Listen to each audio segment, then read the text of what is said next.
The property market moves in cycles, and a common metaphor for property cycles is what's known as the property clock.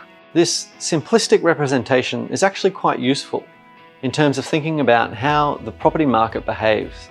Due to the lag effect in property development, where we sometimes see development in the works for years before they start to come out of the ground, there is usually a lag in seeing the market response or an impact of a decision that was made years earlier. Now, the property market cycle is at a peak where it's around the 12 o'clock mark, and that's where prices have topped out.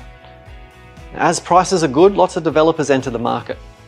However, due to that lag effect, we end up with too much supply coming online at a time when demand is slowing, so that we then make our way around the clock.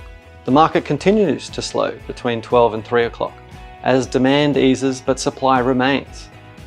After 3 o'clock, supply starts to catch up to the subdued demand and the supply tap gets turned off. Demand is weak or limited and the cycle continues until you reach the 6 o'clock marker. And this usually indicates the moment when the market prices have bottomed out. So how does the cycle start up again? Well, this is usually dependent on several factors like low interest rates or government stimulus that come into the market to encourage demand. Or it might be new entrants or capital seeing an opportunity. Demand starts to improve on the back of these metrics. And then you move into the 6 to 9 o'clock quadrant. The development industry begins to get involved again. The supply tap starts to turn on.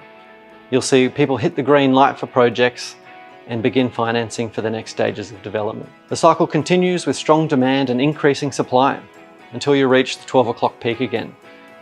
And then you find yourselves going through the cycles all over again. Now, the property clock is a simplistic way to think about property cycles, but it is still interesting if you can consider the conceptual idea about how the supply and demand relationship works. It's also a great resource to keep in mind when thinking about your investment horizon or timing for your new projects. Think about which quadrant of the cycle you're in before you commence a project and where you're most likely to be able to get your highest return on investment. So now that we know about the property market cycles, click through to the next topic to read more about the cause of market cycles.